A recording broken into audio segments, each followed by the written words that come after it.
The maintenance bay of Station Omega 7 hummed with the familiar sounds of machinery and the occasional curse word 17 different languages. Jake Chun wiped the sweat from his brow, leaving a streak of engine grease across his forehead. He'd been working on the atmosphere processor for the past 12 hours, and his shift wasn't even close to ending. Jake, you got a moment?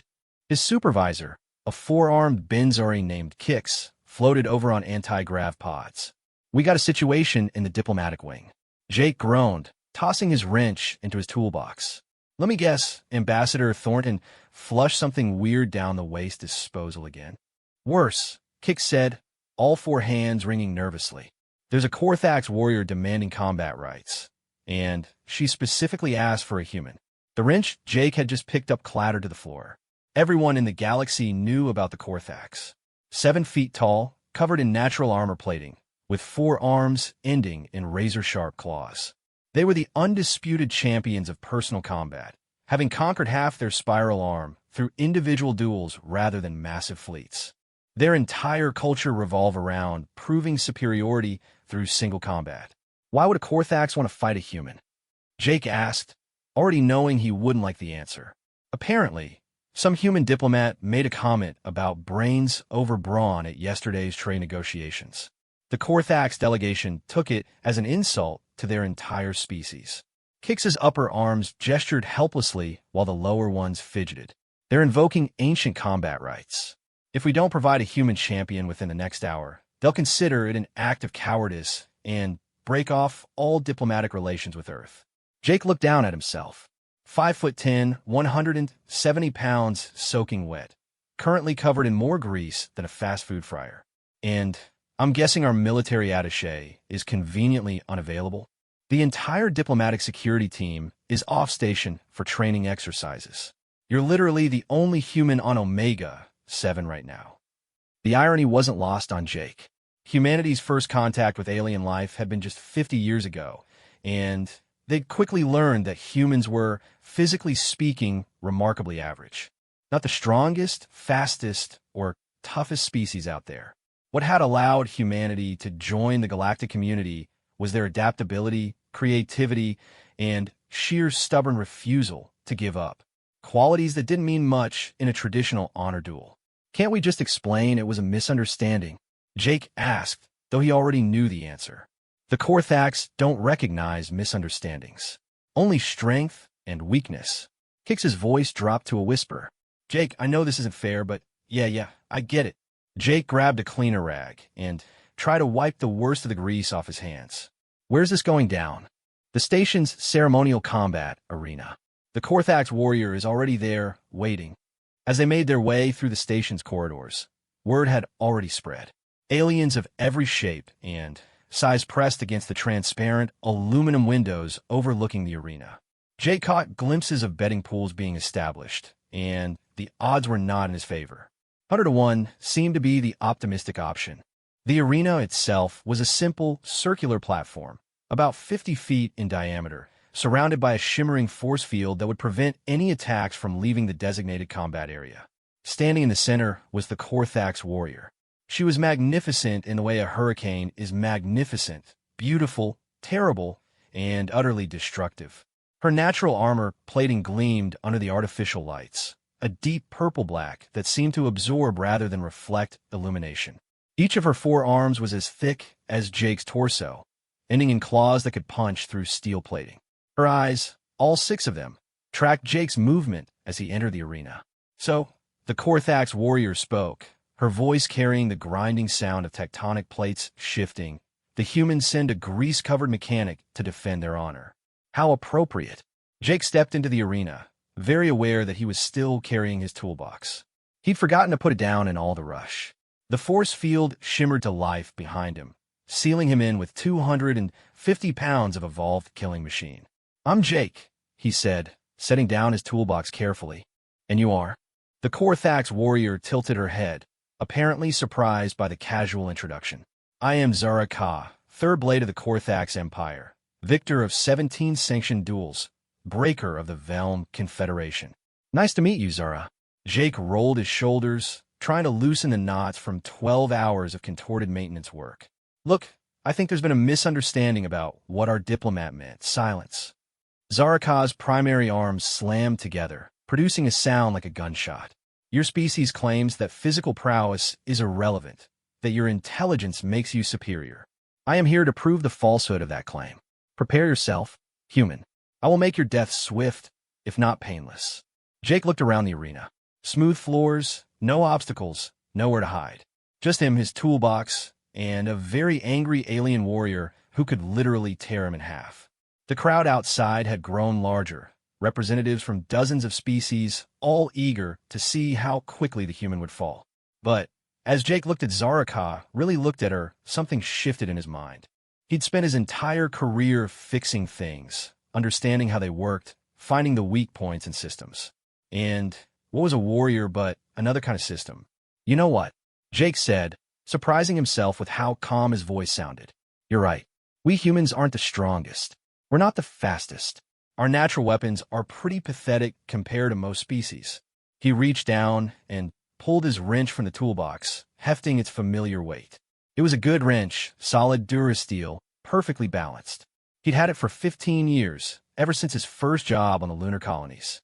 But you know what we are good at, Zara? Jake continued, starting to circle slowly to his left. We're really, really good at figuring things out. Zaraka matched his movement, her 6 eyes never leaving him. Your words mean nothing, human. In the arena, only strength matters. See, that's where you're wrong. Jake kept circling, his mind racing through everything he'd learned in basic xenobiology. Korthax evolved on a high-gravity world, which meant incredible muscle density, but also higher energy requirements. Their natural armor was actually a series of overlapping plates, like an organic version of medieval scale mail. Strong against direct impacts, but with gaps at the joints for flexibility. Strength matters, sure.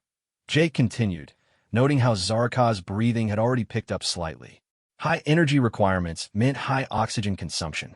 But strength without understanding is just breaking things randomly.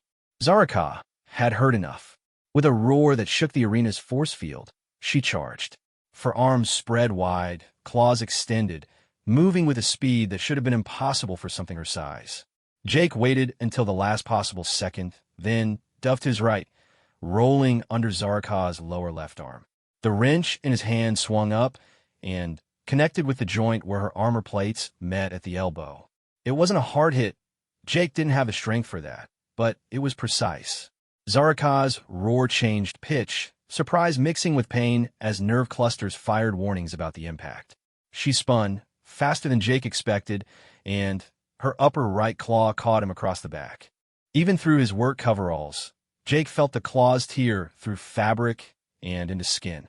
Hot blood immediately soaked his shirt. The crowd outside gasped. First blood to the Korthax, as everyone expected. But Jake was already moving again, using the momentum from the hit to roll forward, coming up near his toolbox. Impressive, Zaraka admitted, flexing her lower left arm. You identified a weak point. But one lucky strike won't save you, human. Wasn't luck, Jake gasped, the cuts on his back burning like fire. See, I've been reading about your species. Fascinating biology, really. Those armor plates of yours? They're not actually part of your skeletal system. They're modified scales, right? Means they're great against impacts, but they don't distribute force well at the joints.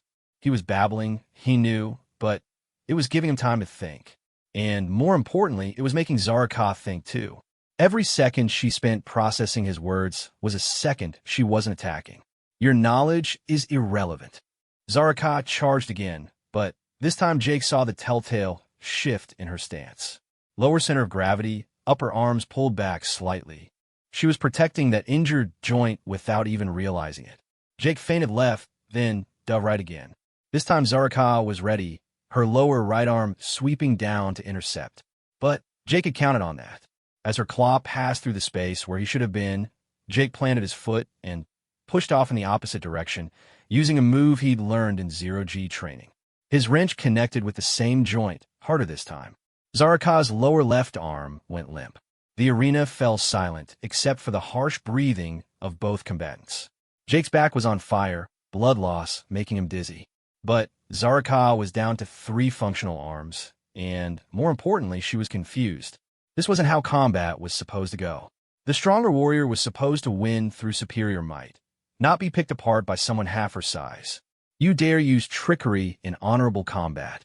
Zaraka snarled, cradling her disabled arm. It's not trickery, Jake said, surprised by how steady his voice was despite the pain. It's problem-solving. See, you've been winning fights the same way for who knows how long. Charge in, overpower your opponent, victory. But that's not fighting, Zura. That's just bullying with extra steps. He could see the rage building in Zaraka's 6 eyes. Good. Angry people made mistakes, regardless of species. Let me tell you something about humans, Jake continued, slowly reaching into his toolbox again. We've been the underdog for our entire evolutionary history. No claws, no armor, no natural weapons worth mentioning. Everything on our planet was stronger, faster, or tougher than us. By all rights, we should have gone extinct millions of years ago. His hand closed around what he was looking for, a small can of industrial lubricant. The kind rated for use in extreme temperatures and conditions. But we didn't go extinct. You know what? Jake popped the cap with his thumb. Because we learned that when you can't win by the rules, you change the game. Zaraka charged again, a wordless scream of fury driving her forward. But this time Jake was ready. He squeezed the can, sending a stream of lubricant across the smooth arena floor directly in her path. Physics, as it turned out, didn't care how strong you were. Zaraka's foot hit the lubricant at full speed. On her high-gravity homeworld, this might not have been a problem. But on a station with standard galactic gravity, her momentum carried her forward while her feet went sideways. She tried to compensate, but with one arm disabled, her balance was off. The crash was spectacular. 250 pounds of Korthak's warrior hit the arena floor with a sound like a dropped piano. Jake was already moving, circling around to her exposed back. The wrench came down 3 times in quick succession. Joint, joint, joint, each strike precisely placed. When Zaraka managed to roll over, all 4 of her arms were hanging limp. Jake stood over her, wrench raised for a killing blow. The crowd outside was screaming, a cacophony of alien voices expressing shock, disbelief, and, in some cases, the fury of lost bets. Zaraka looked up at him, her 6 eyes wide with something that might have been fear. You know what the funny thing is? Jake said, lowering the wrench. That diplomat who made the brains over brawn comment? He was trying to compliment your species.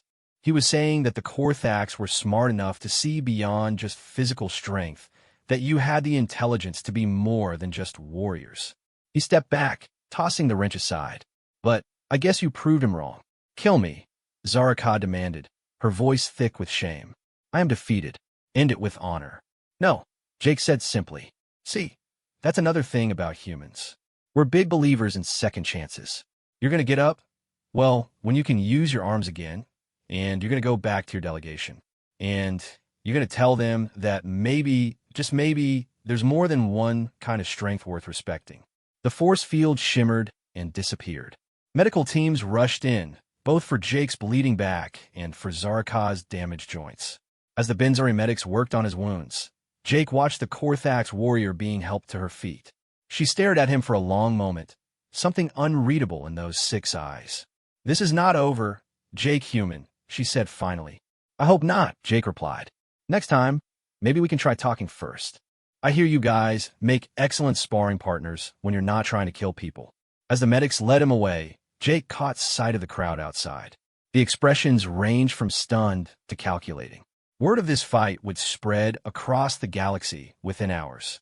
The soft, weak humans had just defeated one of the galaxy's premier warriors, not through strength or speed, but through intelligence and adaptability. Hey, Kix, Jake called out to his supervisor, who was practically vibrating with relief. I'm going to need tomorrow off, and possibly a raise. Anything you want, Kix exclaimed. Do you realize what you just did? You've redefined humanity's place in the galactic hierarchy. Jake winced as the medics applied healing gel to his back. Great. All I wanted to do was fix the atmosphere processors. Now I'm probably going to have every wannabe tough guy in the galaxy looking to challenge the human who beat a Korthax. But even as he said it, Jake felt a small smile tugging at his lips. He'd done it. He'd faced impossible odds and found a way to win, not through brute force, but by being exactly what humans were: clever, adaptable, and too stubborn to know when they were supposed to lose. The medics finished their work, the healing gel already numbing the pain in his back. Tomorrow, he'd probably feel like he'd been hit by a freight hauler. But tonight? Tonight, Jake Chun, maintenance worker and accidental champion of humanity, was going to have the best drink of his life. As they helped him toward the medical bay, Jake heard a familiar sound behind him. The click-clack of Korthak's claws on metal decking. He turned to see Zara Ka, her arms in medical slings, but moving under her own power. "Jake human," she said, inclining her head slightly. It might have been the first time in recorded history of Korthax had shown deference to a member of another species. "I would learn more about this problem-solving approach to combat. Perhaps when my arms have healed, we could discuss it further." Jake grinned. "I'd like that, Zara. But I'm warning you now. I'm bringing my whole toolbox next time." For the first time, Zaraka's mandibles shifted in what might have been the Korthax equivalent of a smile. "I would expect nothing less from the human who changed the game." The news of Jake Chen's victory spread through the galaxy like wildfire through an oxygen-rich atmosphere. Within 6 hours, every major news network was running the story. Within 12, analysis vids were flooding the datasphere. Within 24, Jake had received over 3,000 challenge requests from warriors of various species, all wanting to test themselves against the human who had defeated a Korthax Thirblade. Jake ignored all of them. He was too busy trying to fix the atmospheric processor that had started acting up again, this time with a documentary crew filming his every move.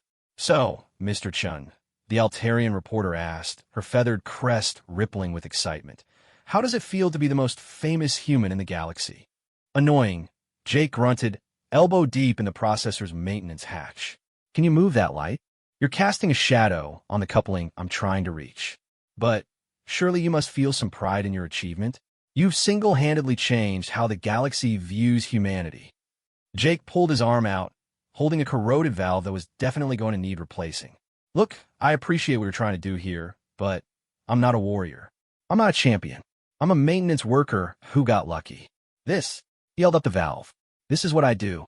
I fix things. That's it." The reporter's assistant, a six-limbed Nexari, chittered excitedly. "But that's exactly what makes your story so compelling. You're not a trained fighter, yet you defeated one of the galaxy's most feared warriors using nothing but your wits and a maintenance tool." "It was a really good wrench," Jake muttered, already turning back to his work. The documentary crew eventually gave up and left, but Jake knew they'd be back. Everyone wanted to understand how a human, a species that most of the galaxy had written off as diplomatically useful but militarily irrelevant, had managed to defeat a Korthax in single combat. What they didn't understand was that Jake hadn't done anything special. He'd just done what humans had always done: adapted, improvised, and overcome. 3 days after the fight, Jake was enjoying a rare, quiet moment in the station's observation lounge when Kix floated over, all 4 arms ringing nervously. "Jake, we have a situation." Jake didn't even open his eyes. If it's another challenge request, the answer is still no. "I'm not fighting anyone else. I've got too much work to do." "It's not a challenge request. It's Zara Ka. She's been camping outside your quarters for the past 6 hours. That got Jake's attention. He sat up, wincing slightly as the movement pulled at the still healing cuts on his back. "She's what?" "She says she won't leave until you agree to teach her. Something about understanding the human way of combat." Kix's upper arms made air quotes while the lower ones continued their nervous ringing. "Station security wants to remove her, but she's a Korthax warrior, and trying to move her would probably result in significant casualties," Jake finished. He sighed, running a hand through his hair. "All right, I'll talk to her." He found Zaraka exactly where Kix had said, sitting cross-legged outside his quarters. Her arms had healed. Korthak's regeneration was impressive, and she traded her ceremonial combat armor for what looked like casual wear. On a human, it might have been called athletic gear. On her, it still looked like something designed to intimidate. "Jake human," she said, rising smoothly to her feet. All 6 eyes focused on him with an intensity that made him want to check if his tools were within reach. "I've been waiting. I noticed." "Zara, what are you doing here?" "I have reviewed the combat footage 837 times, she said, as if this was a perfectly normal thing to do. I have analyzed every movement, every decision, every tactic you employed, and I have come to a conclusion. Jake waited, but Zarka seemed to expect some kind of response, which is, I do not understand. The words seemed to physically pain her. For my entire life, I have been taught that strength and skill determine victory. The strong defeat the weak. The skilled defeat the unskilled. This is the way of things. But if you were neither stronger nor more skilled than me, by every metric my people use to measure a warrior, you should have lost. Yet you won. This should not be possible. Jake leaned against the corridor wall, choosing his words carefully. Did you ever consider that maybe your metrics are wrong? Zaraka's head tilted, a gesture Jake was beginning to recognize as confusion. How can the metrics be wrong? They have served the Korthax for thousands of years. And in all those thousands of years, how many times have the Korthax fought someone who didn't play by those same metrics? The silence stretched between them. Jake could practically see the gears turning in Zaraka's head, which was a weird thought considering her brain was probably nothing like human neurology. You wish to say that you won because you used different metrics, Zaraka said slowly. But that is cheating, Jake suggested. Only if you believe there's only one right way to fight. Look, Zara, your people evolved on a world where physical strength meant survival. Mine evolved on a world where everything wanted to eat us. We had to get creative. We had to use tools, tactics, teamwork. We had to think our way out of problems because we couldn't muscle through them. But in the arena, there were rules were there. Jake interrupted. I mean real rules? Or just assumptions about how combat should go. Did anyone say I couldn't use lubricant? Did anyone say I had to meet you strength for strength? Zaraka was quiet for a long moment. When she spoke again, her voice was different. Quieter. Less certain. You were saying that my people's entire understanding of combat is limited. I'm saying that when you have a hammer, everything looks like a nail, Jake said. The Korthax are incredible warriors. Nobody's disputing that. But you've been so successful with direct force that you've never needed to develop other approaches. Humans, on the other hand, we've never had the luxury of relying on just one thing. Teach me. The words were so quiet Jake almost missed them. What? Teach me. Zaraka repeated, louder this time. This human way of thinking. This problem-solving approach to combat. I would learn it. Jake stared at her. Zara, I'm not a teacher. I'm barely a fighter. I fix atmosphere processors and waste management systems. The only reason I was in that arena was because every other human was off station. Yet you defeated me. There was no accusation in her voice, just fact. You saw weaknesses I did not know I had. You used tactics I had never considered. You turned my own strength against me. If that is not worth learning, then nothing is. Even if I agreed, what would your people say? A Korthax warrior learning from a human? From someone who beat you with tricks and lubricant? Zaraka's mandibles shifted in what Jake was pretty sure was amusement.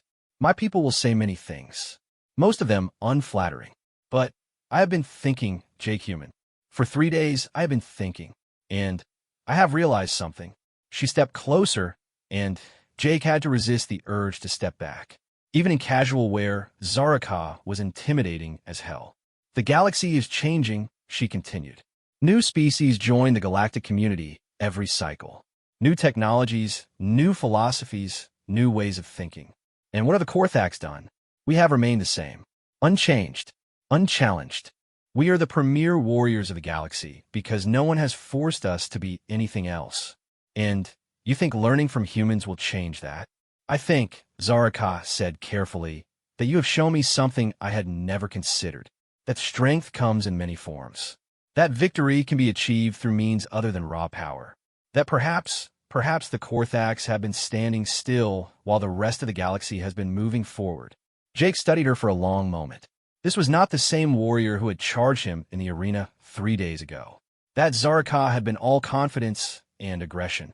This one was thoughtful, uncertain, and maybe that was a good thing. All right, he said finally, but we do this my way. No formal combat training. No warriors' codes or honor duels. You want to learn how humans think? Then you got to learn like a human. What does that mean? Jake grinned. It means you're going to help me fix things. Starting with that atmosphere processor that's been giving me grief all week. I what? All 6 of Zaraka's eyes blinked in sequence. How does fixing machinery teach combat? That's lesson 1, Jake said, already heading toward the maintenance bay. Everything's connected. You want to understand how I beat you? First, you need to understand how I think. And I think like an engineer. Problems have solutions. Systems have weaknesses. Everything can be fixed, improved, or repurposed. Even combat. Zaraka followed, her heavy footsteps echoing in the corridor. This is not what I expected. Get used to disappointment, Jake called over his shoulder. It's a very human experience. The next few hours were, Jake had to admit, some of the most entertaining of his career. Watching a 7-foot-tall warrior try to navigate the cramped confines of a maintenance shaft was comedy gold. Zaraka's 4 arms, so deadly in combat, became a liability in the tight spaces. Her natural armor plating caught on everything. Her claws, perfect for tearing through enemies, were useless for handling delicate electronics. This is impossible, Zaraka growled, trying for the 5th time to connect a simple coupling. The space is too small, the tools are inadequate, and the entire design is flawed. Welcome to my life, Jake said, watching from outside the shaft. Now stop complaining and think. You can't muscle your way through this problem. So what do? In combat, I would create space. Force my opponent back to give myself room to maneuver. Can't do that here. The shaft isn't getting any bigger. Then I would. Zaraka fell silent, her 6 eyes narrowing in concentration. Then, slowly, she began to move differently. Instead of trying to force her bulk through the space, she started working with it, using her lower arms to brace herself while the upper ones worked, angling her body to let her armor plating slide past obstructions instead of catching on them. It took her another 20 minutes, but she finally got the coupling connected. I did it, she said, emerging from the shaft with what could only be described as wonder in her voice. I actually did it. You solved the problem, Jake corrected. Instead of trying to make the situation fit your strengths, you adapted your approach to fit the situation. That's lesson 2. Over the next several days, Jake's life fell into a strange new rhythm. Mornings were spent on his regular maintenance duties, now with Zaraka shadowing him like the world's most terrifying apprentice. Afternoons were devoted to what Zaraka insisted on calling combat philosophy, which mostly consisted of Jake trying to explain human history, psychology, and problem-solving while Zaraka asked increasingly complex questions. Your species survived ice ages, predators, plagues, and each other, Zaraka said one afternoon, reviewing human history on a datapad. Yet you had no natural advantages. No claws, no armor, minimal strength. How? We got really good at being sneaky bastards, Jake said, checking the pressure readings on a coolant system. Also tools. And fire. Fire was huge. But other species discovered fire. Other species used tools. Yeah, but did they weaponize them the way we did? Jake pulled up some historical files on his own pad. Look at this. Early humans didn't just use spears to hunt. We developed throwing techniques to keep us out of claw range. We created trap systems, coordinate hunting strategies. We turned persistence hunting into an art form. Persistence hunting?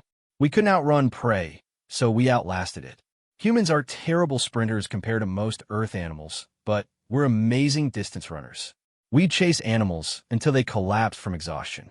Not very heroic, but it worked. Zaraka studied the information with the intensity she'd once reserved for combat techniques. You turned your weakness into a strength. Story of our species, Jake agreed. We couldn't outfight anything, so we outthought them. We couldn't survive alone, so we formed groups. We couldn't adapt physically to new environments, so we adapted the environments to us. And this philosophy extends to combat. It extends to everything. Jake set down his tools, giving Zaraka his full attention. Humans don't see problems as things to overcome through force. We see them as puzzles to solve. Sometimes the solution is force, sure, but more often it's something else. Diplomacy, technology, trickery, whatever works. Whatever works, Zaraka repeated slowly. No honor in the methodology, only in the result. I wouldn't say no honor, Jay corrected. Just flexible honor. We admire cleverness as much as courage. Sometimes more. Their sessions began attracting attention. Other members of the station crew would find excuses to work nearby, listening as Jake explained human concepts to an increasingly fascinated Korthax warrior. Word spread, and soon Jake was fielding requests from other species wanting to understand the human combat philosophy. He turned them all down, partly because he was already stretched thin between his regular duties and teaching Zaraka, but mostly because he'd realized something important. Zaraka wasn't just learning from him. She was teaching him too. Your species' history is full of contradictions, she said one day, helping Jake replace a faulty gravity generator. You speak of cooperation and peace, yet your wars are among the most devastating in recorded galactic history. You value individual life, yet sacrifice millions for ideological differences. You are capable of great compassion and terrible cruelty, often simultaneously. How do you reconcile this? Jake tightened a bolt, thinking. We don't, he said finally. That's the thing about humans. We're not just one thing. We're everything, all at once. Good and bad, smart and stupid, brave and terrified. We're walking contradictions held together by stubbornness and hope. That makes no sense. Welcome to humanity. But the real breakthrough came 2 weeks into their unusual partnership. Jake was working on a particularly stubborn air filtration unit when the station's emergency alarms began blaring. Not the standard someone broke something alarm, but the holy shit we're all going to die alarm. All hands, this is station control. The announcement system crackled. We have a catastrophic failure in the main reactor core. Evacuation protocols are now in effect. Repeat, evacuation protocols are now in effect. Jake was already moving Zaraka close behind. That's wrong, he muttered, pulling up station schematics on his pad as he ran. The reactor has 7 different failsafes, for all of them to fail at once. They reached the reactor control room to find chaos.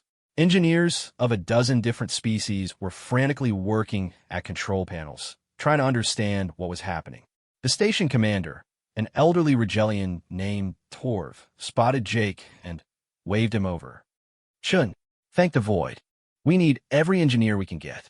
The reactor's gone critical, but none of the shutdown procedures are working. It's like the entire system has been sabotaged. Jake finished scanning the readouts. Look at these patterns. Someone didn't just break the reactor. They specifically targeted the shutdown protocols. This is deliberate. Who would do such a thing? Tor demanded. This station houses 50,000 beings. Jake's mind was already racing, applying the same problem-solving approach he'd been teaching Zaraka. Whoever did this knew the station's systems intimately. They had access to secure areas. They understood not just how to break things, but how to break them in the most devastating way possible. Zara, he said quietly, remember what I taught you about looking for patterns? Systems have weaknesses, she replied immediately, but they also have signatures, ways of failing that tell you how they were compromised. Exactly. So look at this and tell me what you see. Zaraka studied the readouts with the intensity she'd once reserved for combat opponents. The failures are cascading, but not randomly. Each one triggers the next in sequence. It's almost like a combat combination. Jake finished, each strike setting up the next. This isn't just sabotage, it's an attack pattern. But who would attack a civilian station? Torv asked. Jake and Zaraka exchanged glances. They were both thinking the same thing. In the past 2 weeks, word of Jake's teaching had spread throughout the station. Someone, somewhere, had decided that humans sharing their combat philosophy with other species was a threat. Commander, we need to evacuate the station, Jake said.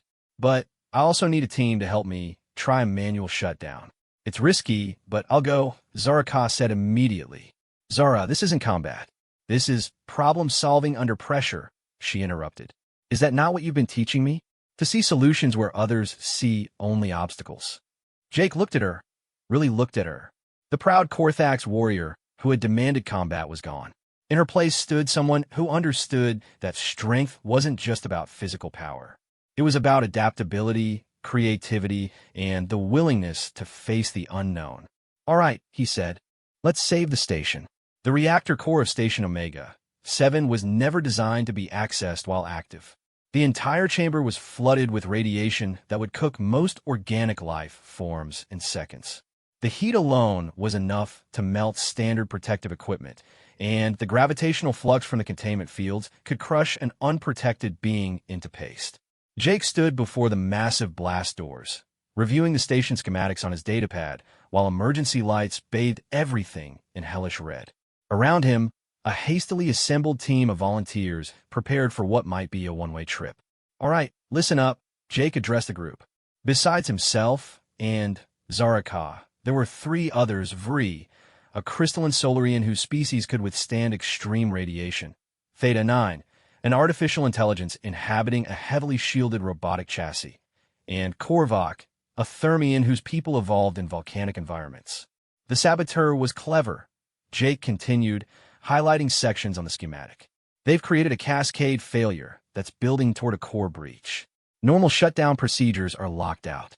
But they made one mistake. They assumed we'd follow standard emergency protocols. "Which we're not going to do," Zaraka said, her forearms crossed in what Jake had learned was her thinking posture. "Exactly. Standard protocol says evacuate and let the station's automated systems handle containment. But those systems are what's been sabotaged.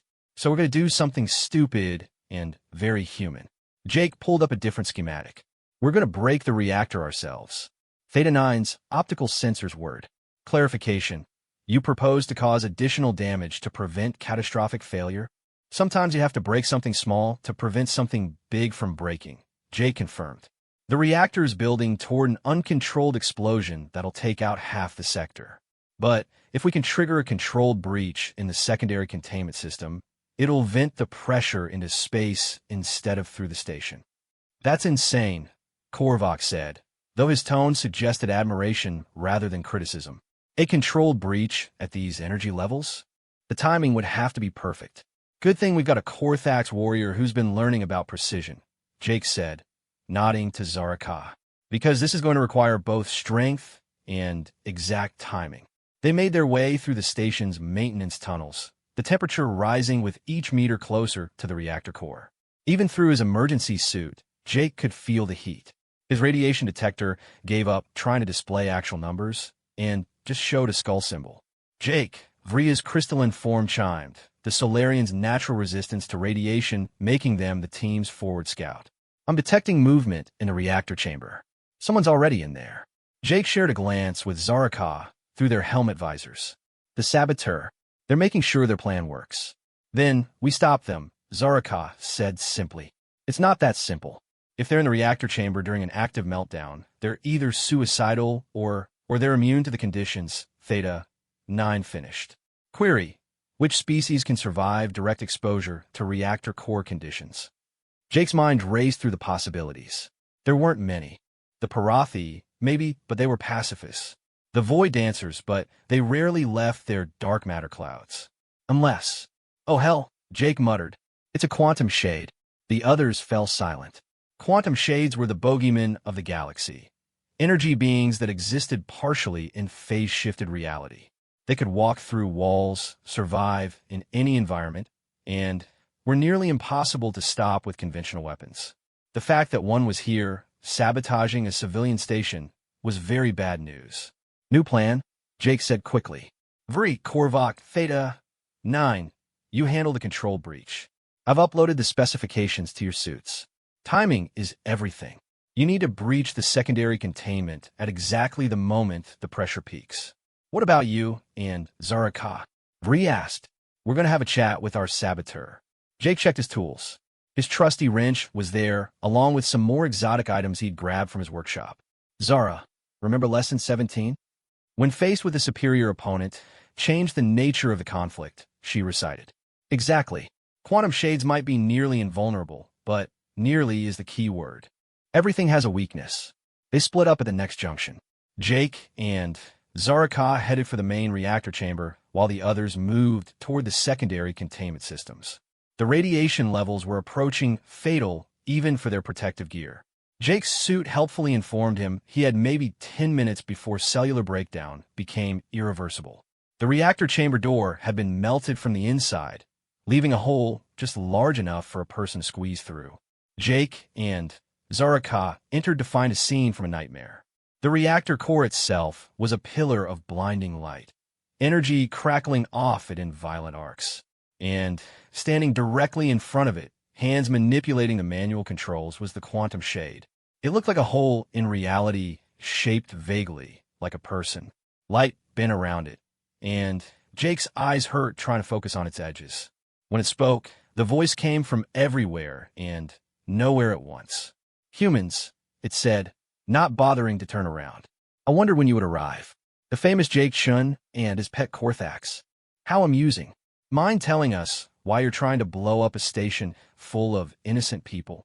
Jake asked, slowly moving to the left while Zaraka moved right. Innocent. The Shade's laughter was like glass breaking in reverse. There are no innocents here. This station has become a symbol of humanity's contamination of galactic culture. Your species' chaotic thinking spreading like a virus, infecting even the proud Korthax. It must be stopped. So genocide is your solution? Zaraka Grovlet. You would kill thousands to make a point? Millions. Actually, the Shade corrected casually. When this station detonates, it will trigger a subspace cascade that will destroy every human colony in this sector. A necessary cauterization to prevent the infection from spreading. Jake felt his blood run cold. This wasn't just about the station. This was about wiping out a significant chunk of humanity. But he kept his voice steady, buying time while his mind raced. You know, for an energy being that exists partially outside normal reality, you're pretty narrow-minded, Jake said. Let me guess, you're from one of the old species. The ones who've been around since before the Galactic Council was formed. You see younger species joining the community, bringing new ideas, and it terrifies you. The Shade finally turned, its non-face somehow conveying annoyance. Humanity's chaos is not innovation. It is destruction. You defeat superior opponents through trickery. You solve problems by breaking rules. You corrupt the natural order. The natural order? Jake laughed, actually laughed, despite the situation. Buddy, there's no natural order. The universe is chaos held together by gravity and stubbornness. Life itself is just chemistry that got too complicated for its own good. You want to talk about natural order? The only natural order is change. Philosophical debates are irrelevant, the Shade said, turning back to the controls. In 3 minutes, the reactor will achieve critical mass. Nothing can stop it now. Von Nubbet. Jake pulled out one of his special tools, a device he'd cobbled together from spare parts, and definitely not approved by any safety committee. See, while you were monologuing, my team was setting up a control breach. In about 30 seconds, all that pressure you're building up is going to vent harmlessly into space. The Shade's form rippled. Impossible. I've locked out all safety systems. Yeah, but you locked them out assuming we try to fix them. Classic mistake, thinking like an old species. Sometimes the solution isn't to repair. Sometimes it's to break things in a better way. Right on cue, a massive shudder ran through the station.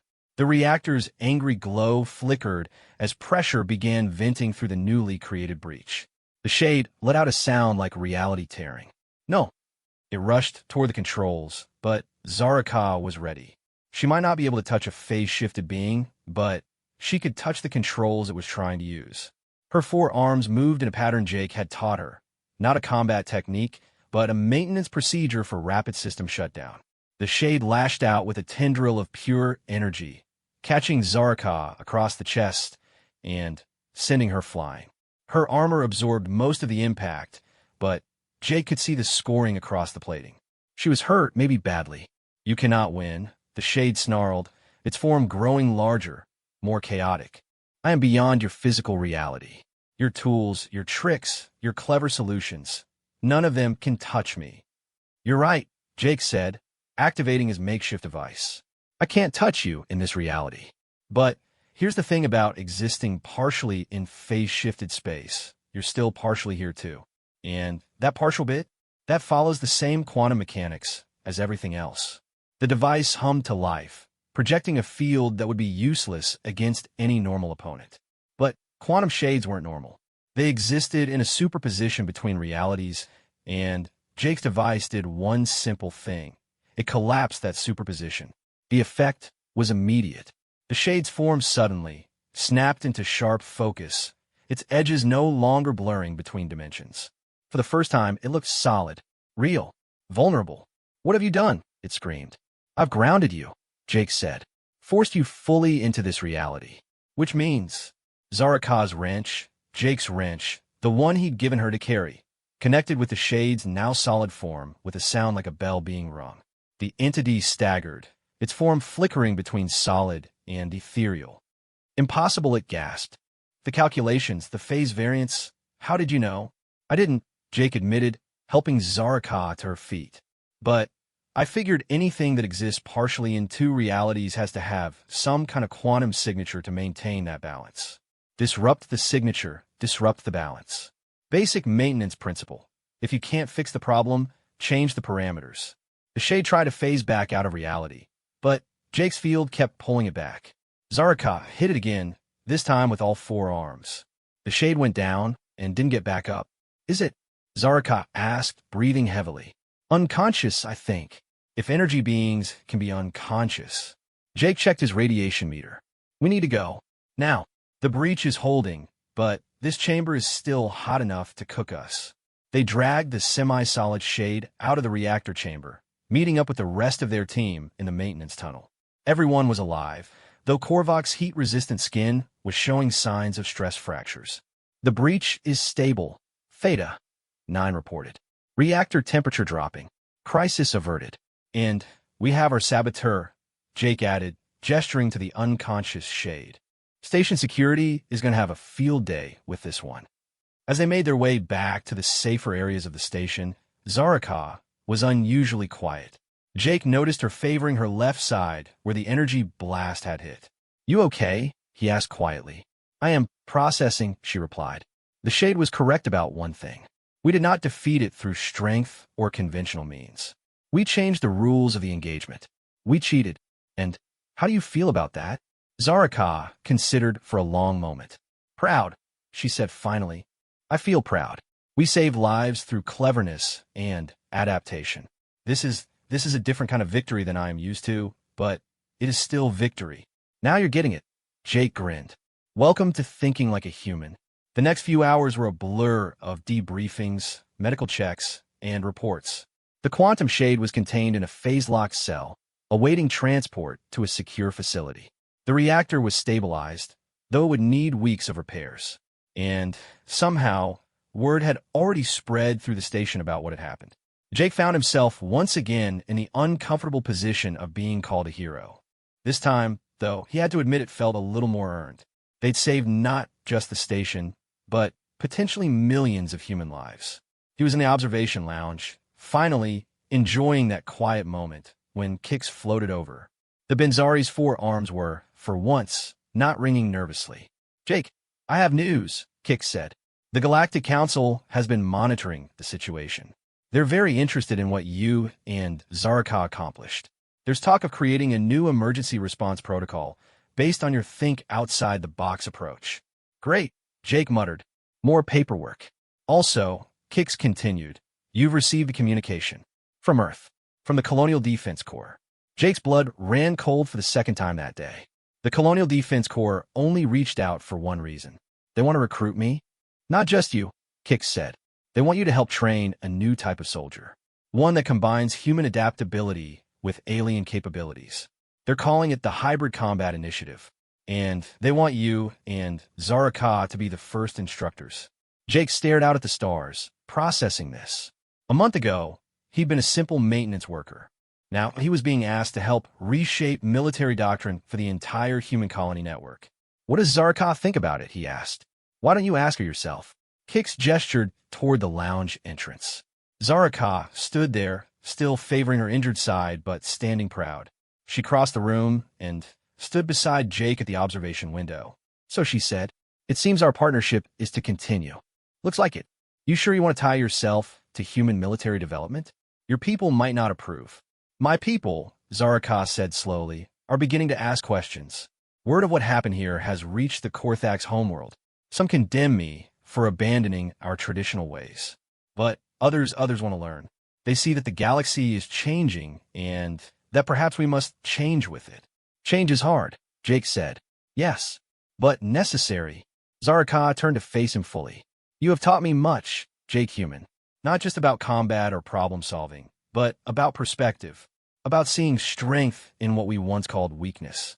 This is valuable. Too valuable to keep to ourselves. Jake nodded slowly. So we teach others. Spread the contamination, as our quantum friend put it. Is that what we're doing? Contaminating? No, Jake said firmly. We're evolving. The whole galaxy is. The old species, like the quantum shades, they're scared because they see the end of their way of doing things. But that's not death, that's growth. And humans? We're really good at growing, adapting, bringing others along for the ride. Then, let us ride, Zarakas said, and Jake could swear her mandibles were forming a smile. Though I insist on better tools than your wrench. Hey, that wrench saved your life. My life was never in danger. I am Korthax. You were literally blown across a reactor chamber. A minor inconvenience. Jake laughed, shaking his head. A month ago, this kind of banter with a Korthax warrior would have been impossible. Now it felt natural, normal, like the galaxy itself was settling into a new rhythm. All right, partner, he said. Let's go contaminate the galaxy with some human thinking. And perhaps, Zaraka added, the humans can learn some Korthax discipline in return. Now you're just being unrealistic. They left the observation lounge together, two unlikely partners preparing to teach the galaxy that strength came in many forms. And sometimes the greatest strength was knowing when to put down the sword and pick up the wrench. The stars continued their eternal dance, indifferent to the small lives that moved between them. But those small lives were changing, growing, evolving. The galaxy would never be the same. And Jake Chun, maintenance worker turned combat instructor, wouldn't have it any other way. The Hybrid Combat Initiative Academy looked nothing like a traditional military facility, built into the repurposed hull of a massive derelict freighter orbiting a brown dwarf. It was a mess of different architectural styles, improvised training spaces, and equipment that would make any safety inspector weep. In other words, it was perfectly human. Jake stood in what they generously called the observation deck, really just a section where the hull plating had been replaced with transparent aluminum, watching the latest batch of recruits arrive. 6 months had passed since the incident on Station Omega 7, and in that time, the galaxy had shifted in ways no one could have predicted. The Solarian candidate is showing signs of stress, Zaraka observed, joining him at the window. She moved with barely a limp now, her injuries fully healed. Their crystalline structure is resonating at an unusual frequency. That's VIX, Jake said, recognizing the Solarian from their species' unique light patterns. They're not stressed, they're excited. Solarians resonate like that when they're happy. How can you tell the difference? Pattern recognition. Same way you learned to read human facial expressions. Jake turned to face his partner. Speaking of which, you're worried about something. Zaraka's mandibles twitched, a gesture Jake had learned meant annoyance at being read so easily. The Korthax High Command has sent an observer. They wish to evaluate whether our teachings are acceptable. Let me guess. Old warrior, lots of scars, thinks everything was better in the good old days when people just hit each other until someone fell down. His name is Krextor, and he has personally killed over 300 enemies in sanctioned combat. So that's a yes. Jake sighed. When does he arrive? He is already here. He came with the recruits. Zaraka paused. He challenged me to combat the moment he stepped off the shuttle. Of course he did. What did you say? I told him I would be happy to face him after he completed our basic training course. Zaraka's eyes glinted with amusement. He said it would take him less than a day to master any human tricks we might teach. Jake grinned. Oh, this is going to be fun. How long do you think before he rage quits? Humans would quit. Korthax endure. She paused. But I estimate 3 hours before he attempts to destroy training equipment in frustration. You're on. I say 2 hours. They made their way to the main training hall, a cavernous space that had once been a cargo bay. Now it was filled with an eclectic mix of equipment, traditional weights, and combat circles alongside complex puzzle rooms, environmental simulators, and what Jake proudly called the problem playground. The new recruits were already assembled, 20 beings from 16 different species. They stood in rough formation, eyeing each other with mixtures of curiosity, suspicion, and in some cases, barely concealed hostility. The Korthax observer, Krextor, stood apart from the others, his scarred armor proclaiming his veteran status. Welcome to the Hybrid Combat Initiative, Jake began, his voice carrying easily through the space. I'm Jake Chun, this is Zaraka, and we're going to teach you how to fight dirty. A ripple of reaction went through the recruits. Krextor's forearms crossed in what Jake recognized as disapproval. Let me be clear, Jake continued. This is not a traditional military academy. We won't teach you to be stronger. Most of you are already stronger than any human. We won't teach you to be faster. Again, you've got us beat. What we will teach you is to be smarter, to be adaptable, to see victory not as a single path, but as 1,000 possibilities waiting to be exploited. Excuse me, Krextor's voice ground out like boulders being crushed. But I was told this was a combat training facility. What I see is a scrapyard filled with debris and an instructor who speaks of victory without mentioning honor, courage, or strength. Jake smiled. He'd been waiting for this. What's your name, warrior? I am Krextor, First Blade of the Southern Fleet, victor of the Siege of Kalos Prime. Impressive. Tell me, Krextor, how many beings have you killed? 317 in sanctioned combat. Countless more in battle. And how many problems have you solved? Krextor's head tilted. Problems? I am a warrior. I destroy enemies, not solve problems. Right? Zaraka, would you demonstrate the difference? Zaraka stepped forward, pulling a small device from her belt. This is a standard fusion cutter, modified for training purposes. It can cut through most materials, but has been limited to prevent lethal damage. She tossed it to Krextor, who caught it easily. Your task is simple. Use this device to defeat me in combat. Krextor examined the fusion cutter with obvious disdain. A tool? You expect me to use a tool in combat? Is it not a weapon if used as such? Zaraka asked. Or does your honor only recognize traditional implements of war? With a growl, Krextor activated the fusion cutter and charged. He was fast, even for a Korthax, and his experience showed in every movement. The fusion cutter hummed through the air where Zaraka had been a moment before.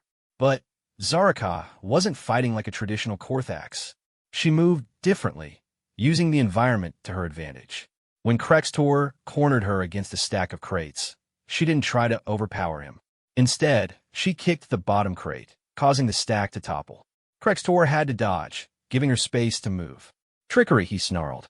Adaptation, Zaraka corrected, now holding a length of cable she grabbed during the confusion. Your weapon has reach. Mine has flexibility. The fight continued for several minutes, Krextor growing increasingly frustrated as Zaraka refused to engage in direct combat. She used everything, the environment, improvised weapons, even Krextor's own assumptions against him. When he finally overextended on a strike, she wrapped the cable around his fusion cutter and yanked it from his grip. Yield, she said calmly, the fusion cutter now in her upper right hand while her other three held Krextor in a restraining position he couldn't break without seriously injuring himself. Impossible, Krextor gasped. You are Korthax. You should fight as Korthax. I am Korthax, Zaraka agreed, releasing him.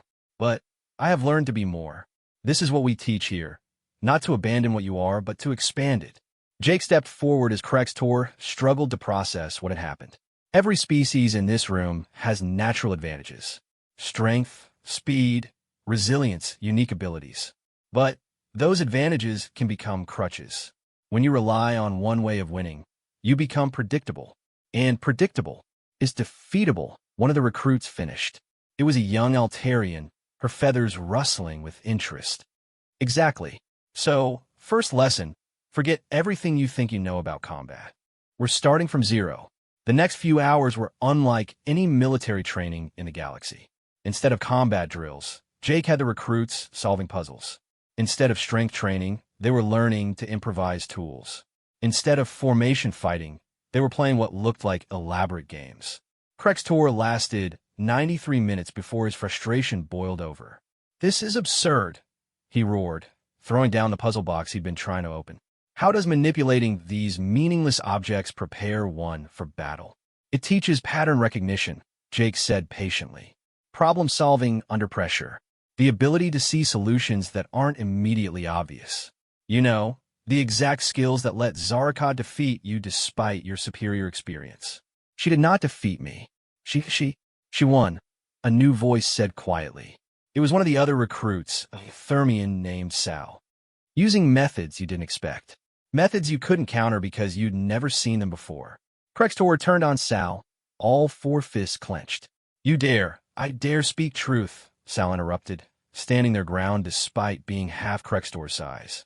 I came here because my people are losing a war.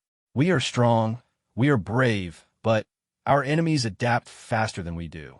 If learning these human tricks can save my world, then I will solve every puzzle, play every game, and endure every indignity. A murmur ran through the other recruits. Jake saw nods, thoughtful expressions, determination replacing skepticism. This was always the turning point, when they stopped seeing the training as beneath them and started seeing it as necessary. All right, Jake said, let's move on to practical applications. Zaraka, if you would. She led them to a section of the training hall that had been set up as a mock urban environment. Buildings made from shipping containers, narrow alleys, multiple levels, hidden passages. Scenario 1, Zaraka announced. You are outnumbered 10-1 in an urban environment. Your weapons are disabled. Enemy forces are converging on your position. You have 5 minutes to either escape or turn the situation to your advantage. Begin. The recruits scattered, some immediately looking for defensive positions, others searching for anything that could be used as a weapon. Crextor stood in the middle of the street, looking lost. What are you waiting for? Jake asked. There are no enemies. This is not real combat. The enemies are hypothetical. The problem is real. 5 minutes, Crextor. What do you do? For a long moment, Jake thought the old warrior would simply refuse to participate. Then, slowly, Crextor began to move. Not with his usual aggressive purpose, but thoughtfully examining the environment. These containers, he said slowly, they are not secured properly. If one were to damage the supports. Now you're thinking, Jake encouraged. What else? As the exercise progressed, Jake watched something remarkable happen. The recruits began working together, not in the rigid formations they were used to, but organically. The Solarian used their natural luminescence to signal from high positions.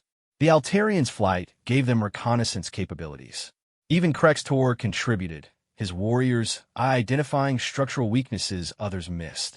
When the 5 minutes ended, they had transformed the simple street into a death trap of improvised explosives, collapsing structures, and ambush points. Impressive, Zaraka said. You turned a disadvantage into an advantage. But you worked together without being told to. Why? Because alone, we each saw only part of the solution.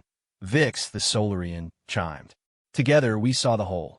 And that, Jake said, is lesson 2. Human military doctrine isn't about individual excellence. It's about collective adaptation. We're pack animals who learn to think our way to the top of the food chain. And now we're going to teach you to do the same. The rest of the day continued in similar fashion. Traditional combat training mixed with problem solving. Individual excellence balanced with teamwork. And through it all, Jake watched the recruits change. They were beginning to think differently, to see possibilities where before they saw only obstacles. Even Crextor was affected. By the end of the day, he approached Jake and Zaraka with something that might have been humility. I may have misjudged this training, he admitted grudgingly. It is not what I expected. What did you expect? Zaraka asked. Humans teaching cowardice disguised as tactics. Weakness disguised as cleverness. He paused. But this is not that. This is evolution. You are not teaching us to be human. You are teaching us to be more than we were. That's the idea, Jake said. Every species brings something unique to the table. Humans bring adaptability. Korthax brings strength. Solarians bring energy manipulation. Combine them all, and you get something new. Something that can face any threat. The old warriors will not accept this easily, Crextor warned. They see change as corruption. Then, we'll have to prove them wrong, Zaraka said. One victory at a time. Over the following weeks, the training intensified. Jake introduced concepts that made even the most open-minded recruits balk. Psychological warfare. Information manipulation. The use of enemy strengths against them. But, with each lesson, the recruits grew more capable, more dangerous. The real test came in week 4, when Jake announced they would be facing actual combat scenarios against automated opponents programmed with traditional military tactics from various species. Remember, he said as they prepared, your enemy will be stronger, faster, and better equipped. They will outnumber you 3-1. By every traditional metric, you cannot win. Then, we changed the metrics, Sal said, checking their improvised equipment. Exactly. The exercise was brutal. The automated opponents were relentless, using textbook tactics with mechanical precision. But the recruits had learned to be anything but textbook. They used the environment, improvised weapons, psychological tactics against enemies that shouldn't have been affected by psychology. Vix used their crystalline structure to create blinding light patterns that confused optical sensors. The Altarian recruit, who Jake had learned was named Keela, used her species' natural mimicry to create false sensor readings. And Krextor, the traditional warrior who had resisted the hardest, proved to be the most creative of all. Is he using a cleaning robot as a battering ram? Jake asked, watching the display, while simultaneously hacking the environmental controls to create a localized atmospheric disturbance. Zaraka confirmed. I believe humans would call it thinking outside the box. I've created a monster, Jake said, but he was grinning. The recruits won, not through superior firepower or strength, but through creativity, adaptation, and sheer stubborn refusal to accept defeat. It was, Jake thought, the most human victory he'd ever seen achieved by non-humans. That night, they celebrated in the improvised mess hall. Different species, different worlds, different cultures, all united by the simple joy of achieving the impossible. Jake watched from the doorway as Krextor regaled the group with a blow-by-blow account of his cleaning robot strategy, his four arms gesturing wildly. You have done something remarkable here, Zaraka said, joining him. You have taken warriors and made them into something more. We did it, Jake corrected. I couldn't have done this without you. You're the proof that it works, that species can learn from each other without losing what makes them unique. Speaking of which, Zaraka's tone turned serious. I have received word from both Earth and Korthax. They wish to expand the program. Significantly, they want HCI-trained units deployed within the year. Jake felt the weight of responsibility settling on his shoulders. What had started as a desperate attempt to save a station had become something much larger. They were changing the face of warfare in the galaxy, teaching species to think beyond their evolutionary limitations. Then, we'd better get more instructors, he said finally, and better facilities, and probably actual safety equipment before someone gets killed by a rogue cleaning robot. I will handle the logistics, Zaraka said. You focus on curriculum development. Though perhaps we could maintain some of the informal nature of this place. I believe it contributes to the learning environment. You mean you like the chaos? I have learned to appreciate it.